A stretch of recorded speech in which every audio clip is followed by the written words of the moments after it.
Hi friends, నేను మీ రాజేష్ దొంతుల. ఈరోజు మనం AP DSC teacher recruitment test school assistant mathematics model paper 8కి సంబంధించిన కంటెంట్లోని ముఖ్యమైన ప్రశ్నల్ని నేర్చుకుందాం. అయితే ముందుగా మన ఛానల్ని సబ్స్క్రైబ్ చేయని వారు సబ్స్క్రైబ్ చేసుకోండి. అలాగే నా వీడియోస్ని లైక్ చేసి ఎక్కువ మందికి రీచ్ అయ్యేలా మీ సహాయాన్ని అందించండి. 2016ను పోలిన క్యాలెండర్ ఈ కింది వానిలో ఏది అని ఇచ్చారు. 2016 అనేది లీప్ సంవత్సరం. అలాంటిదే పోలి 28 ఏళ్లకు వస్తుంది. కాబట్టి 2016 28 అంటే 2044. కాబట్టి option 3 is the right answer. Next one, 6x² - 5/x² whole power 8 విస్తరణలో ఎక్స్ లేని పదం అని చెప్పి ఇచ్చారు. చూడండి, మనకి TR+1 అంటే NCR into x⁻n−r into y⁻r అవుతుంది. సో ఇక్కడ 8CR ఇంటూ x అంటే 6x² whole power 8-r into y అంటే -5/x² హోల్ పవర్ r అవుతుంది. సో దాని నుంచి 8CR ఇంటూ ఇక్కడ 6 మనం కామన్ చేస్తే 6⁻8-r, అలాగే -5/r, ఇక x⁻2 ఇంటూ 8-r, అలాగే ఈ x² పైకి తీసుకెళ్తే x⁻−2r అవుతుంది. సో ఇక్కడ ఎక్స్ లేని పదం కావాలంటే వీటి ఘాతాంకాల అంటే ఈ x పవర్ ఉన్నదాన్ని 0కి ఈక్వల్ చేయాలి. అంటే 2 into 8-r -2r = 0. 16 - 2r -2r = 0.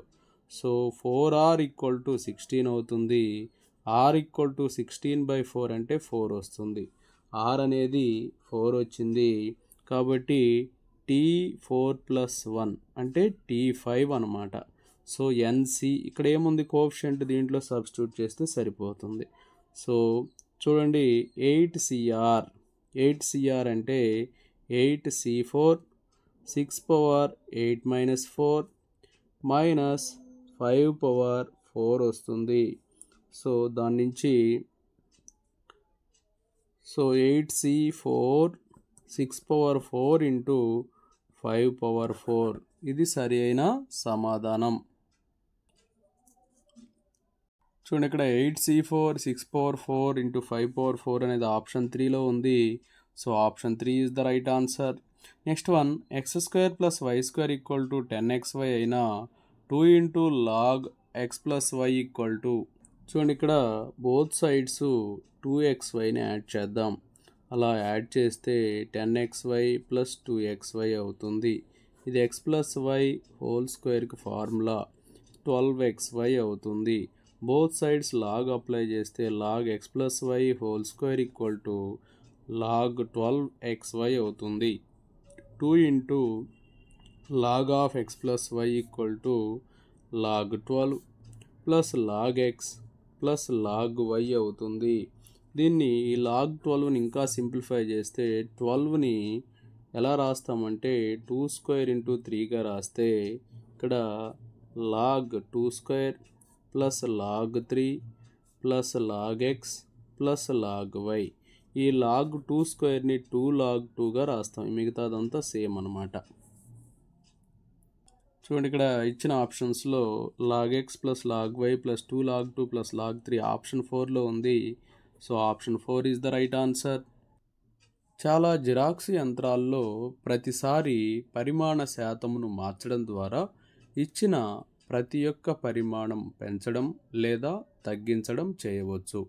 రాము తన వద్ద ఉన్న 8 సెంటీమీటర్లు 6 సెంటీమీటర్ల బొమ్మ పరిమాణం పెంచాలని కోరడంతో షాపు యజమాని ఆ జిరాక్స్ యంత్రంలో 150% వేసి ప్రతిని తీశాడు. అయినా రాముకు లభించిన బొమ్మ పొడవు వెడల్పులు ఎంత? ఇప్పుడు 8 సెంటీమీటర్లకి 150% అంటే ఏమవుతుందంటే 100% అంటే 8, ఇంకో 50% అంటే అందులో హాఫ్ 4, 8 + 4 12 అవుతుంది. అలాగే 6 సెంటీమీటర్లకి 6 + 3 9. కాబట్టి option 1 is the right answer.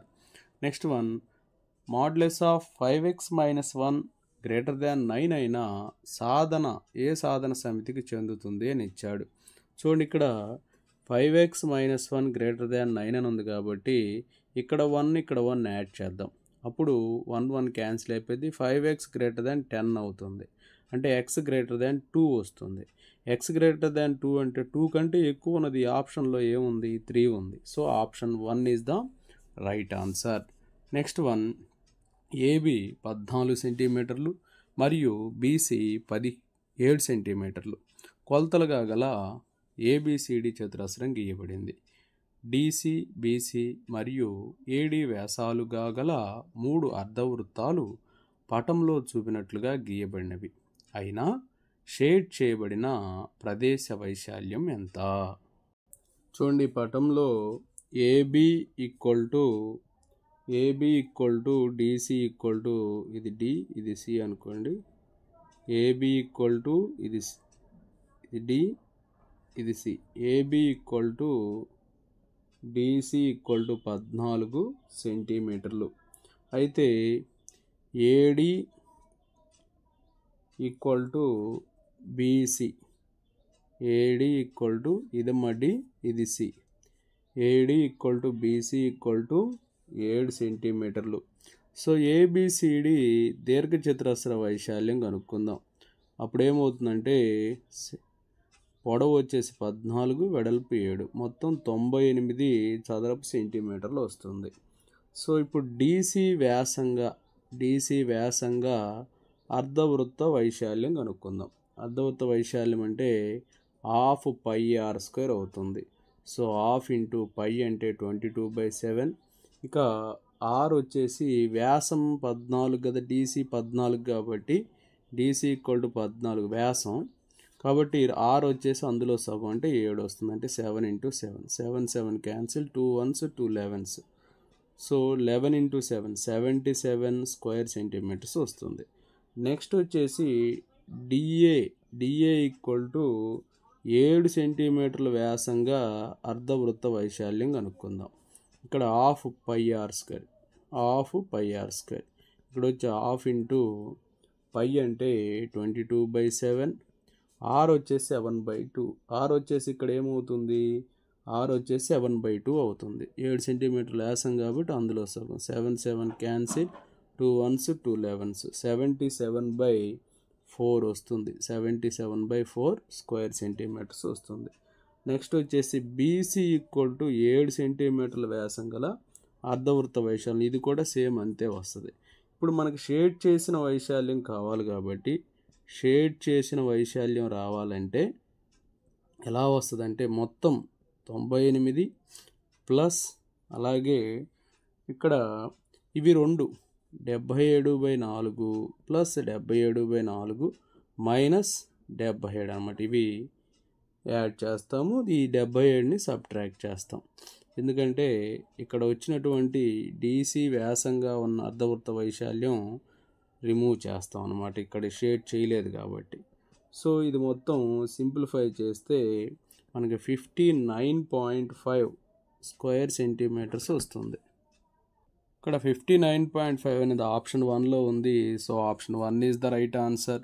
Next one modulus of 2 - m/7 greater దాన్ 1ని సాధించండి అన్నారు. ఈ ప్రాబ్లంలో modulus of 2 - m/7 greater than 1 ఇచ్చారు. సో దీన్ని ఎలా రాస్తామంటే 2 - m/7 greater than 1 or 2 - m/7 less than -1 అవుతుంది. So 2 - m/7 -2 greater than 1 - 2 or 2 - m/7 -2 less than 1 -2. So -2 + 2 cancel, +2 -2 cancel. So ఇక్కడ -m/7 ఉంది కాబట్టి -7 తోటి మల్టిప్లై చేద్దాం. మైనస్తో మల్టిప్లై చేసినప్పుడు గ్రేటర్ దాన్ కాస్త లెస్ దాన్ అవుతుంది. 1 - 2 అంటే -1 × -7 ఆర్ ఇక్కడ కూడా సేమ్ -m/7 × -7. ఇక్కడ లెస్ దాన్ కాస్త గ్రేటర్ దాన్ అవుతుంది. -3 × -7. సో ఇక్కడ 7 7 క్యాన్సిల్ అయ్యి minus into minus plus m <7 or ఇక్కడ కూడా same m greater than 21, m less than 7 or m greater than 21. m less than 7 లేదా m greater than 21 ఆప్షన్ 1లో ఉంది. So option 1 is the right answer. Next one, గుణశ్రేణి యొక్క mవ nవ pవ పదములు మరలా ఒక గుణశ్రేణి అయిన m, n, pలు వరుసగా ఏ శ్రేణిలో 3 వరుస పదములు అవుతాయి? గుణశ్రేణిలో mవ పదం అంటే tm = a ఇంటూ r⁻m-1 అవుతుంది. tn అంటే a ఇంటూ r⁻n-1, tp అంటే a ఇంటూ r⁻p-1 అవుతుంది. సో tn/tm అంటే a ఇంటూ tn వచ్చేసి a into r⁻n-1 by a into r⁻m-1. A cancel అయిపోతే r⁻n-1 minus m plus 1, 1 - 1 cancel అయిపోతుంది, r⁻n-m వస్తుంది. అలాగే tn/tm = tp/tn తీసుకుందాం. tp/tn అంటే a into r⁻p-1 by a into r⁻n-1. ఇక్కడ కూడా ఏ క్యాన్సిల్ అయిపోతాయి, r⁻p-n అవుతుంది. ఇక్కడ ఇది జీపీలో ఉంది కాబట్టి tn/tm = tp/tn అవుతుంది. దట్ ఇంప్లైస్ r⁻n-m = r⁻p-n అవుతుంది. దాని నుంచి ఇక్కడ భూములు సమానం కాబట్టి ఘాతాంకాలు కూడా సమానం అవుతాయి. సో n - n ఇటు వస్తే ప్లస్ n = p + m అవుతుంది. 2n = p + m కాబట్టి n = p + m/2. ఇలా వచ్చిందంటే m, n, p అనేవి ఏపీలో ఉన్నాయి అని చెప్పి అంటాం. ఇక్కడ అంకశ్రేణి అనేది ఆప్షన్ 2లో ఉంది. So option 2 is the right answer. Next one, 2x - 3y = 6 సరళ రేఖ యొక్క y అంతరఖండం అన్నారు. చూడండి, ఇక్కడ 2x - 3y = 6 కాబట్టి y అంతరఖండం అంటే ఇక్కడ 6 తోటి మల్టిప్లై చేస్తాం. 2x/6 - 3y/6 = 6/6. సో అప్పుడు ఏమవుతుందంటే 6/-3, 6/-3 అంటే -2 వస్తుంది. So option 2 is the right answer. Next one, t, 2t -2, 6, 3, 1లతో ఏర్పడే త్రిభుజ వైశాల్యము 5 చదరపు యూనిట్లు అయితే t విలువ ఎంత? చూడండి, ఇక్కడ త్రిభుజ వైశాల్యము 5 చదరపు యూనిట్స్ అంటే 5 చదరపు యూనిట్లు అని ఇచ్చారు. ½ into modulus of t 2t -2 6 3 1 అలాగే t 2t రాసుకోండి = 5. సో 2 అటు తీసుకెళ్తే 10 అవుతుంది. t × 6 6t అలాగే minus into minus plus 4t -2 -18 plus 6t -t = 10 అవుతుంది. 6t 4t 10t 16t -t 15t అవుతుంది. -2 -18 -20 వస్తుంది = 10. 15t = 10 + 20. 15t ఇక్కడ మాడ్యులస్ ఉంటుంది. సో 15t - 20 = 10 అలాగే 15t - 20 = -10 ఈ రెండు వస్తాయి. ఇక్కడ t = 30/15 అంటే 2 వస్తుంది. అలాగే 15t = -10 + 20. 15t = 10, t = 10/15. 5 2s 5 3s అంటే 2/3. ఇక్కడ 2 వస్తుంది లేదా 2/3 కూడా వస్తుంది. ఇక్కడ 2/3 అనేది ఆప్షన్ 1లో ఉంది. So option 1 is the right answer. Next, త్రిభుజంలో మధ్యగత రేఖలను గురుత్వ కేంద్రం అనేది 2:1 రేషియోలో విభజిస్తుంది. So option 1 is the right answer. Next one, 2 చతురస్రాల వైశాల్యాల నిష్పత్తి 10.24:13.69. వాటి చుట్టుకొలతల నిష్పత్తి ఎంత? చూడండి, ఇక్కడ వైశాల్యాల నిష్పత్తి 10.24:13.69 ఏ స్క్వేర్ రేషియో అది.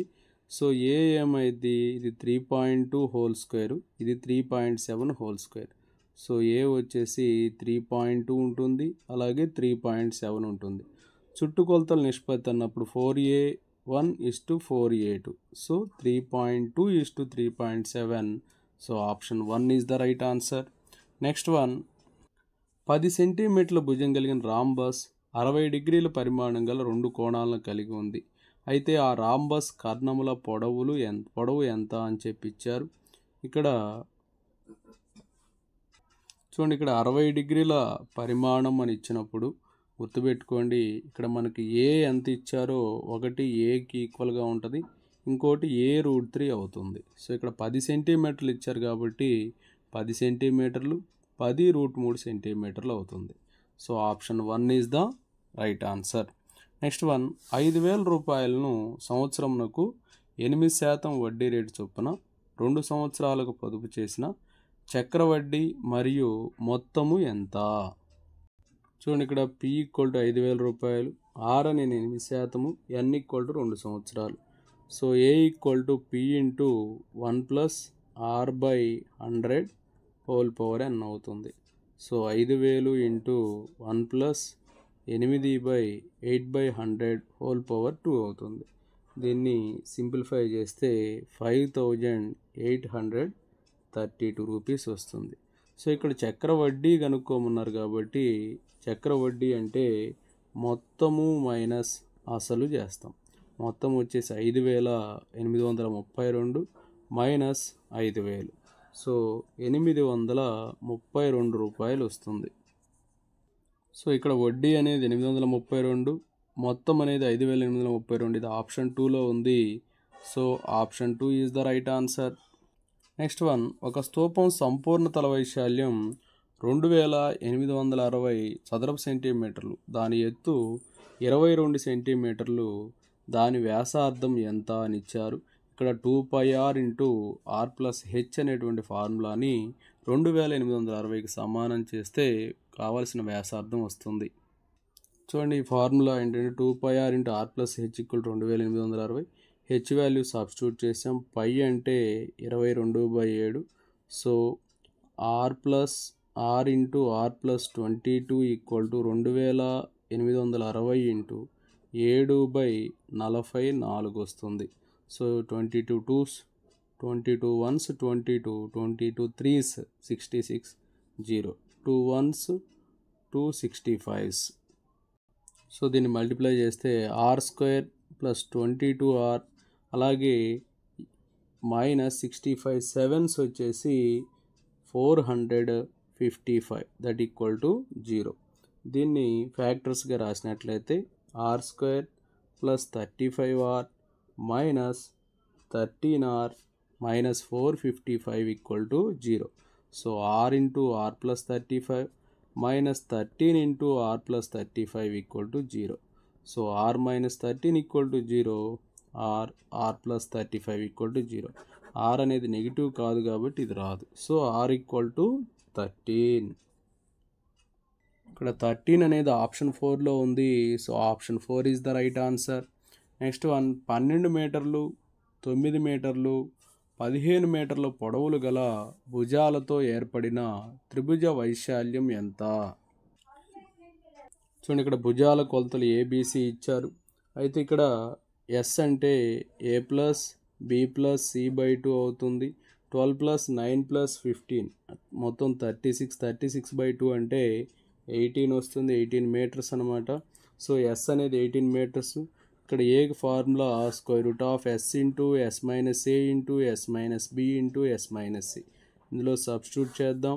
18 × 18 - A 6 అవుతుంది. 18 - B 9 అవుతుంది. 18 - B 9, 18 - C 3 అవుతుంది. సో ఇక్కడ √ ఈ 18ని 9 × 2 గాను, 6ని 2 × 3 గాను, 9 × 3. ఇక్కడ 2 2s 2 3s 2 9s ఉన్నాయి కాబట్టి 9 × 2 × 3 9 2s 18, 18 3s 54. So 54 square metres వస్తుంది. ఇక్కడ 54 అనేది ఆప్షన్ 4లో ఉంది. So option 4 is the right answer. 14 సెంటీమీటర్ల వ్యాసార్థం గల సెక్టారు వైశాల్యం 154 చదరపు సెంటీమీటర్లు అయిన చుట్టుకొలత ఎంత? చూడండి ఈ ప్రాబ్లంలో వైశాల్యం ఇచ్చారు, వ్యాసార్థం ఇచ్చారు. అయితే ఇక్కడ సెక్టర్ చుట్టుకొలత కనుక్కోమన్నారు. సో సెక్టర్ చుట్టుకొలతకు ఫార్ములా LR/2. LR/2 అనేది 154. సో L ఇంటూ R వచ్చేసి 14. 14/2 equal to 154. 2 1s 2 7s 72 72. So L వచ్చేసి 22 సెంటీమీటర్స్ వచ్చింది. సెక్టర్ చుట్టుకొలత అంటే L+2R అవుతుంది. సో దట్ ఈక్వల్ టు ఇక్కడ L 22 వచ్చింది కాబట్టి 22 ప్లస్ 2 ఇంటూ R 14 అవుతుంది. సో 22 ప్లస్ 28 22 ప్లస్ 28 అంటే 50 సెంటీమీటర్స్ వస్తుంది. 50 సెంటీమీటర్స్ వస్తుంది. ఇక్కడ 50 సెంటీమీటర్లు అనేది ఆప్షన్ 4లో ఉంది. So option 4 is the right answer. Next one, ఒక స్తూపాకారపు సీసా ఘనపరిమాణం 88 ఘనపు సెంటీమీటర్లు, దాని వ్యాసార్థం 2 సెంటీమీటర్లు అయితే దాని ఎత్తు ఎంత? మనకి ఘనపరిమాణం వచ్చేసి πr²h వచ్చేసి 88 ఇచ్చారు. R ఈక్వల్ టు 2 ఇచ్చారు. పై అంటే 22/7, R² కాబట్టి 2 into 2 into h equal to 88. So 88/7 into h equal to 88. 88 1s that implies h equal to 7 1s 7 సెంటీమీటర్లు వస్తుంది. ఇక్కడ 7 సెంటీమీటర్లు అనేది ఆప్షన్ 4లో ఉంది. So option 4 is the right answer. Next one, లంబకోణ త్రిభుజము ఏబిసిలో లంబకోణము శీర్షం వద్ద కలదు. BC equal to A, CA equal to B అయినా సి అనుకొనుము. ఇంకా శీర్షము సి నుండి ఏబికి గీసిన లంబపాదం పొడవు పి అయినా PC equal to 1/p² equal to ఎంత? చూడండి ఈ ప్రాబ్లంలో మనకి సి వద్ద లంబకోణం ఉందన్నారు. లంబకోణ త్రిభుజ వైశాల్యం అంటే half into base into height. So ఇక్కడ హాఫ్ ఇంటూ బేస్ అంటే బి అవుతుంది, హైట్ అంటే ఏ వస్తుంది. సో హాఫ్ బిఏ అనేది వస్తుంది అనమాట. కానీ ఇక్కడ ట్రయాంగిల్ ఏబిసి వైశాల్యం వచ్చేసి హాఫ్ ఇంటూ, ఇప్పుడు మనం వేసింది బి ఇంటూ ఏ అనమాట. సో ఇంకొక విధంగా కూడా మనం రాసుకోవచ్చు. ఏంటంటే అది అంటే సిడి అనేది ఏబికి పర్పెండిక్యులర్గా ఉంది కాబట్టి హాఫ్ ఇంటూ బేస్ వచ్చేసి సి అవుతుంది, హైట్ వచ్చేసి పి అవుతుంది. సో దీని నుంచి ఇది వైశాల్యమే, ఇది వైశాల్యమే. So half CP equal to half BA, half cancel అయితే PC equal to AB. First condition అనేది అయిపోయింది. అలాగే రెండోది ఏం అడిగారంటే 1/p² ఈక్వల్ టు ఎంత అని చెప్పి అడిగారు. ఇప్పుడు ఇంతవరకు వైశాల్యం కనుక్కుందాం. ఇక్కడ లంబకోణం ఉంది, ఇక్కడ లంబకోణం ఉంది కాబట్టి ట్రయాంగిల్ ఏబిసి అంటే ట్రయాంగిల్ ఏబిసిలో ఇక్కడ సి వద్ద శీర్షం ఉంది. పైథాగరస్ థీరం కూడా అప్లై చేద్దాం. పైథాగరస్ థీరం అప్లై చేస్తే ఇక్కడ కర్ణం అనేది ఏబి అవుతుంది కాబట్టి AB² equal to AC² plus BC² అవుతుంది. అంటే C² equal to A² plus B² అవుతుంది. దీని నుంచి C ఏమవుతుంది? AB/P అవుతుంది దీని నుంచి. So AB/P whole equal to A² plus B². So A² B²/P² equal to A² plus B². 1/p² equal to A² B² right side తీసుకెళ్తే A² B² plus B²/A² B². A² cancel, B² cancel. So 1/p² equal to 1/b² plus 1/a² వస్తుంది. చూడండి ఇక్కడ ఇచ్చిన ఆప్షన్లో PC అనేది AB, 1/p² అనేది 1/b² plus 1/a². So option 1 is the right answer. Next one, A 1 2 3, B -4 5 6. చూడండి 80th bit A equal to 1 2 3 0 1 2, B -4 5 6 1 2 -1. అయితే 3a -2b అన్నారు. చూడండి ఇక్కడ 3 ఇంటూ 1 3, అలాగే -2 ఇంటూ -4 8. సో 3 + 8 11 అనేది ఆప్షన్ 1లో ఉంది, ఆప్షన్ 3లో ఉంది. ఇప్పుడు నెక్స్ట్ సెకండ్ చూద్దాం. 3 ఇంటూ 2 6 -2 ఇంటూ 5 10. 6 - 10 -4. కాబట్టి ఇక్కడ -4 ఉన్నది ఇక్కడే ఉంది, ఇక్కడ లేదు కాబట్టి so option 1 is the right answer. Okay, thank you friends. నా వీడియో నచ్చినట్లయితే లైక్ చేయండి, మీ మిత్రులకు షేర్ చేయండి. ఇంకా మన ఛానల్ని సబ్స్క్రైబ్ చేయనట్లయితే సబ్స్క్రైబ్ చేసుకోండి. Thank you for watching.